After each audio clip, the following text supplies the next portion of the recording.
আজ আপনাদের সামনে একটি দুর্দান্ত আমের আচারের রেসিপি নিয়ে চলে আসলাম।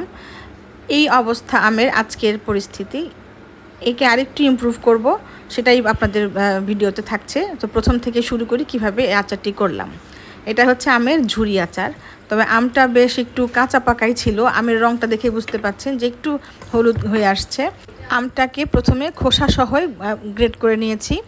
খুব ভালো করে গ্রেট করে নেওয়ার পর লবণ এবং সামান্য হলুদ দিয়ে মেখে রাখতে হবে, তারপরে পানি ঝরিয়ে নিতে হবে। এই ফাঁকে সরিষার তেল ভালো করে গরম করে নিয়েছি, আর কিছু ভাজা মশলা করার জন্য কিছু মশলা ভেজে নিয়েছি। আর এই অনেকক্ষণ 3-4 ঘন্টা ভিজিয়ে রাখার পর এটাকে চিপে তুলে নিলাম। এরপরে এখানে দিয়ে দিচ্ছি শুকনো মরিচের ফ্লেক্স, মানে এটা ব্লেন্ড করে নেওয়া হয়েছে।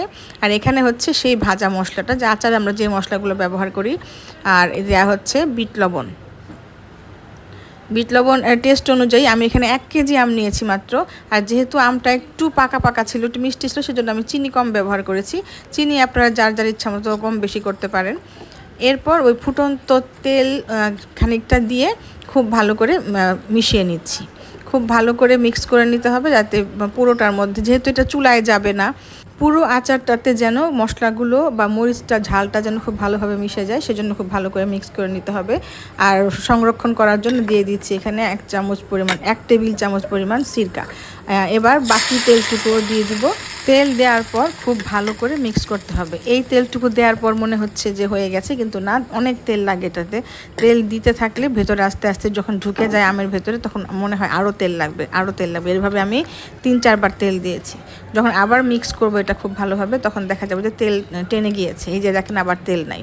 তো আবার তেল গরম করে এনে খুব ভালো করে এটাভাবে মিশিয়ে নিব, এবং এটার উপরে প্রায় আঙুলের 1 কড়া পরিমাণ তেল থাকতে হবে। তাহলে এটা আচারটা খুব ভালোভাবে টিকবে, অনেক দিন টিকবে, কোনো ফাঙ্গাস পড়বে না। এটা আপনি টেবিলে রেখেই খেতে পারবেন। মাঝে মাঝে রোদে দিলেও ভালো, যে জানালা একটু রোদ আসলো বা একটু বারান্দায় রোদ থাকলে হালকা রোদে দেওয়া যায়, সমস্যা নেই। কিন্তু ফুটন্ত তেল দেওয়ার কারণে আচারটা অনেক দিন টিকবে, এবং তেলে ডুবিয়ে রাখতে হবে। এখানে আমি শুকনো মরিচের গুঁড়ো দিয়েছি, আর দিয়েছি হচ্ছে 5 ফোড়নের গুঁড়ো। এই 5 ফোড়নের মধ্যে বেশি পরিমাণে সরিষা ছিল। আচারে তো আমাদের সরিষা বাটা দিতেই হয়, যেহেতু এখানে বাটা মশলা কোনো যাবে না, সেজন্য আমি ওই 5 ফোড়নের সাথে সরিষাটাকে একদম শুকনো গুঁড়ো করে দিয়েছি। আর এই আচারটা আমি বসিয়েছিলাম ঈদের আগে, 7 তারিখে ঈদ হয়েছে, 5 তারিখে আচারটা বসিয়েছিলাম। বাড়ি থেকে এসে আমি আচারটা দেখলাম একদম সুন্দর।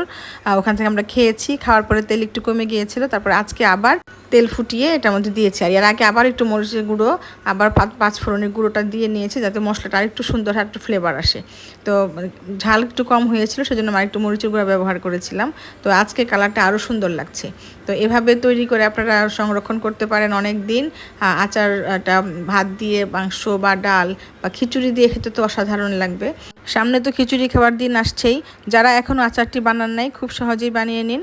আজকের রেসিপিটি এ পর্যন্তই। আবারও দেখা হবে ইনশাআল্লাহ।